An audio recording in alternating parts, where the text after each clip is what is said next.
Evangelho o Pai nos chamou, a fim de alcançarmos a glória de nosso Senhor Jesus Cristo.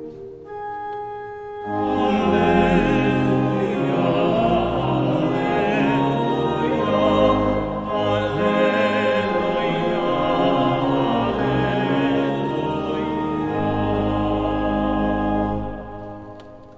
O Senhor esteja convosco.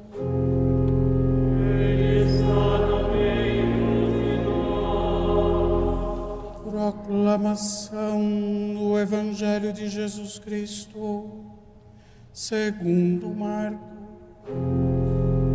Glória a vós, Senhor. Naquele tempo, Jesus e seus discípulos atravessavam a Galileia. Ele não queria que ninguém soubesse disso, pois estava ensinando os seus discípulos. E dizia-lhes: o Filho do Homem vai ser entregue nas mãos dos homens, e eles o matarão. Mas 3 dias após sua morte, ele ressuscitará. Os discípulos, porém, não compreendiam estas palavras e tinham medo de perguntar. Eles chegaram a Cafarnaum e, estando em casa, Jesus perguntou-lhes: que discutíeis pelo caminho? Eles, porém, ficaram calados, pois pelo caminho tinham discutido quem era o maior. Jesus sentou-se, chamou os 12 e lhes disse: se alguém quer ser o primeiro, que seja o último de todos e aquele que serve a todos. Em seguida pegou uma criança, colocou-a no meio deles e, abraçando-a, disse: quem acolher em meu nome uma destas crianças, é a mim que estará acolhendo. E quem me acolher, está acolhendo não a mim, mas àquele que me enviou. Pelo anúncio deste santo Evangelho, sejam perdoados os nossos pecados.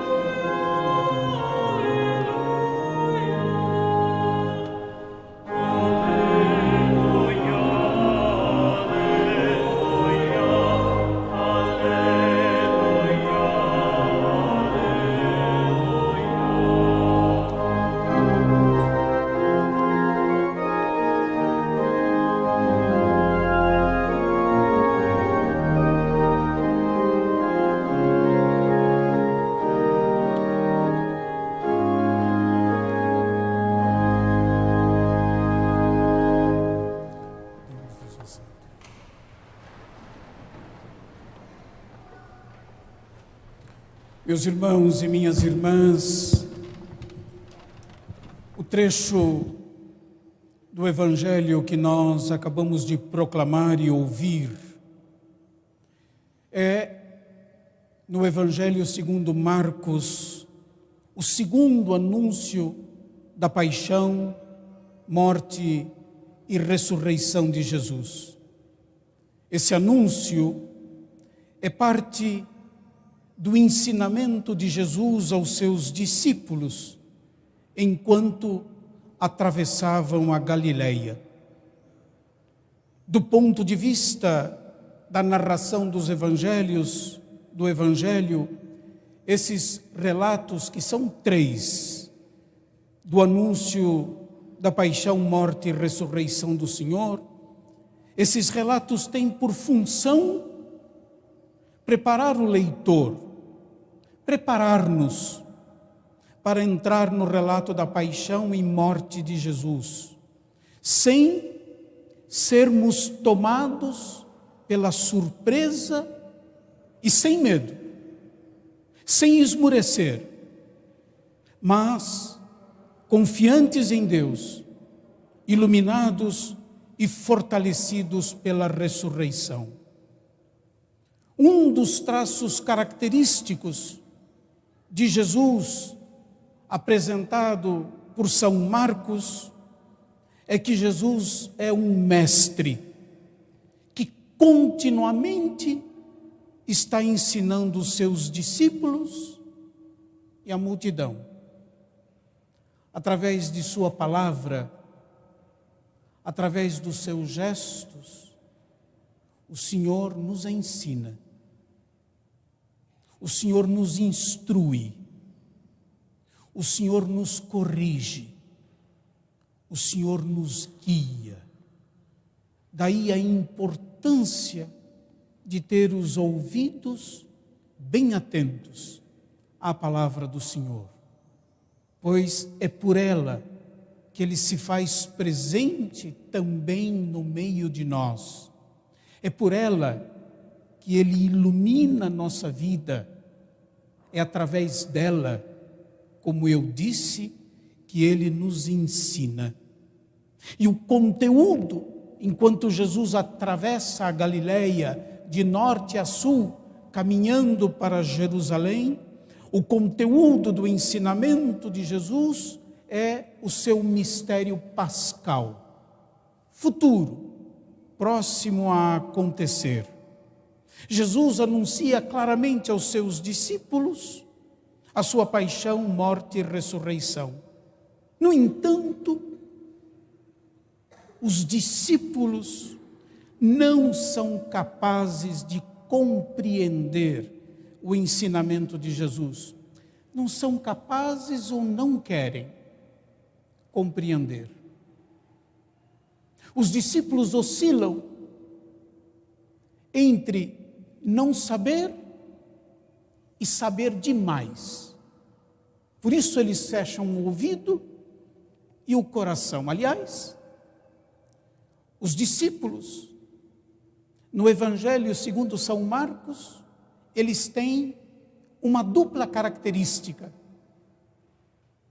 Negativa no início, a incompreensão e a esclerocardia, a dureza do coração. Curiosamente, no Evangelho segundo São Marcos, não é nenhum dos 12 o modelo do discípulo.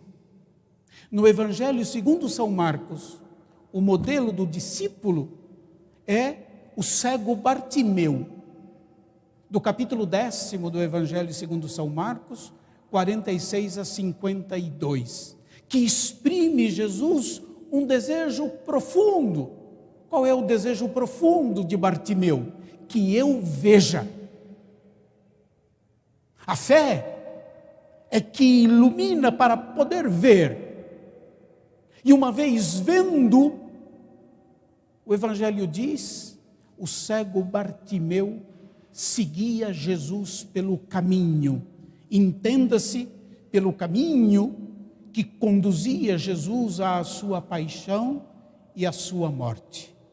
Alguém cego, incrédulo, que faz uma Páscoa, passa da cegueira à visão. Essa Páscoa, essa passagem, permite ao cego seguir Jesus de maneira determinante, enquanto os discípulos, no Horto das Oliveiras, vão abandonar Jesus. Portanto, os discípulos não só não são capazes de compreender o sofrimento ou de compreender o ensinamento de Jesus, eles resistem e têm muita dificuldade em aceitar que o Messias que eles seguem tem que passar pelo sofrimento e pela morte. Eles quereriam chegar à ressurreição sem sofrimento e sem a morte. Esse caminho, esse atalho não é possível. Não é absolutamente possível.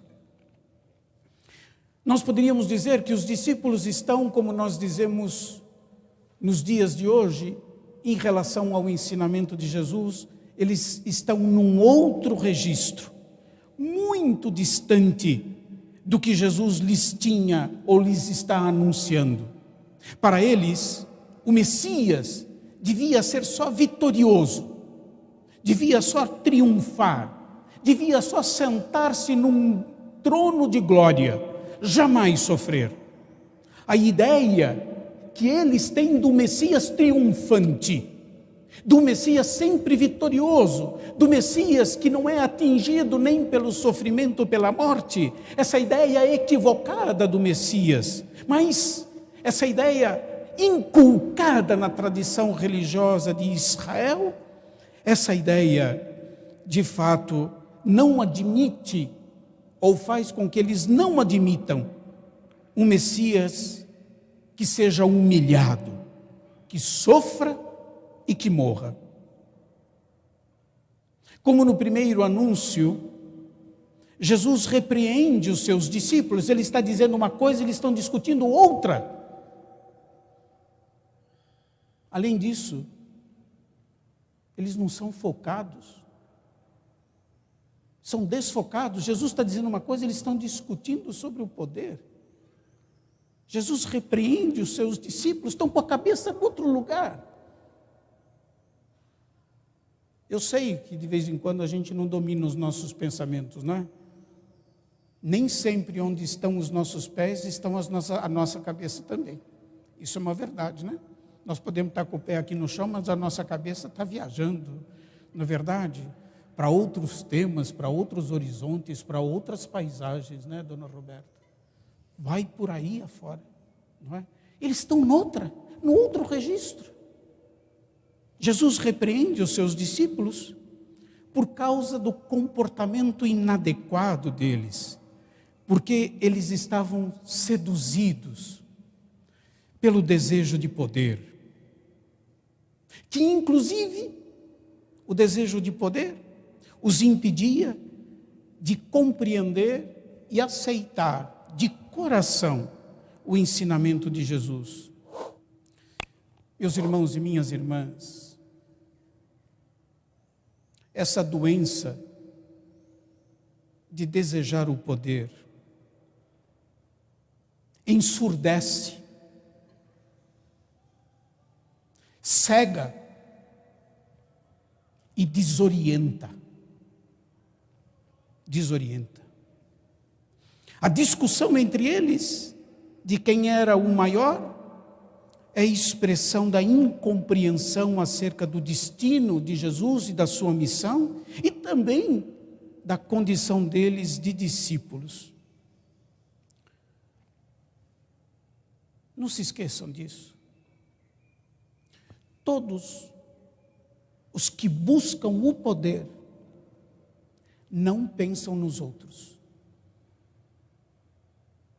Todos os que buscam o poder estão dominados pela vaidade, que, como diz o trecho da carta de Tiago que nós ouvimos, desagrega, pois fecha o sujeito em si mesmo. Todos os que buscam poder não pensam nos outros, não pensam nos outros. Só pensam em si mesmos. Quem deseja poder, não só não pensam nos outros, quem deseja poder, defende privilégios para poder chegar até lá. Jesus revela que ele será entregue nas mãos dos homens, que será condenado e morto. A consequência, a sua paixão e morte de Jesus, são consequências de sua adesão incondicional à vontade do Pai. Jesus, por um lado, diz isso, diz da sua entrega, da sua vida voltada unicamente para o Pai e para o serviço dos outros. E os discípulos? Os discípulos aspiram à grandeza que cega e petrifica o coração. Jesus rejeita toda a honra mundana, mas os seus discípulos, porque não ouvem. Os seus discípulos desejam honra e grandeza. Parece que está falando para os nossos dias, e efetivamente está. Tudo isso, o desejo de poder, tudo isso é incoerência, é contradição à fé que nós professamos, é contradição à nossa vocação de discípulos e discípulas de Cristo. No segmento de Cristo e, portanto, na vida cristã, o maior de Jesus é aquele que serve. A imitação de Jesus que se fez servo de toda a humanidade. No segmento do Senhor, em que o serviço deve caracterizar o desejo e o coração do discípulo, a disputa pelo poder e a defesa de privilégios pessoais ou de grupos são absolutamente inaceitáveis. Por isso Jesus diz, quem quiser ser o primeiro, que seja o último de todos e aquele que serve a todos. O acolhimento de todos, sem acepção de pessoas, como Deus não faz acepção de pessoas, o acolhimento de não importa que pessoa que esteja na situação, que não importa qual seja, esse acolhimento, e de modo especial, o acolhimento dos que mais precisam de cuidado, amparo e misericórdia, é a atitude requerida de todos os cristãos que compreendem em profundidade a fé que professam. A fé é, antes de tudo, acolhimento. Acolhimento do Senhor, que vem visitar a nossa vida, a nossa história, para nos salvar. Nesta semana, o Papa Francisco, no seu discurso na Catedral de São Martinho, em Bratislava, exorta a todos com essas palavras. Não cedamos, diz ele, à tentação da magnificência, da grandeza mundana. E esclarece, a igreja deve ser humilde como era Jesus, que se esvaziou de tudo, que se fez pobre para nos enriquecer. Assim ele veio para habitar no meio de nós e curar a nossa enfermidade ferida. Quando diz a igreja deve ser humilde, todos nós precisamos desejar a humildade, que não é falsa modéstia. A humildade é ocupar o lugar que nos é dado, para a partir dele nós sermos testemunhas e sacramento do Cristo nessa história. Meus irmãos e minhas irmãs, o trecho do livro da sabedoria que nós ouvimos nesse domingo retrata a erosão, por assim dizer, da grande comunidade judia de Alexandria, em meados do século IV antes de Cristo, no Egito. E essa erosão era causada por quê? Por um conflito inconciliável entre a religião grega e a religião judia. A fé judaica corria o risco de ser assimilada pela filosofia grega. Era preciso escolher, pois a religião dos judeus era incompatível com a dos gregos. Ou uma coisa ou outra. E segundo o autor do livro da sabedoria, que é o último livro do Antigo Testamento, escrito 30 anos antes do Novo Testamento, a verdadeira sabedoria para o autor desse livro está na fidelidade. A verdadeira sabedoria está na lealdade. Na fidelidade e na lealdade à fé recebida. A ambiguidade não é absolutamente admissível. Meus irmãos e minhas irmãs, ou nós somos cristãos de verdade, com tudo o que isso significa, ou nós não somos. Ou nós não somos. Não se engane pensando que ser cristão é cumprir uma série de protocolos e regras. Não. Não. Não é. Não se engane.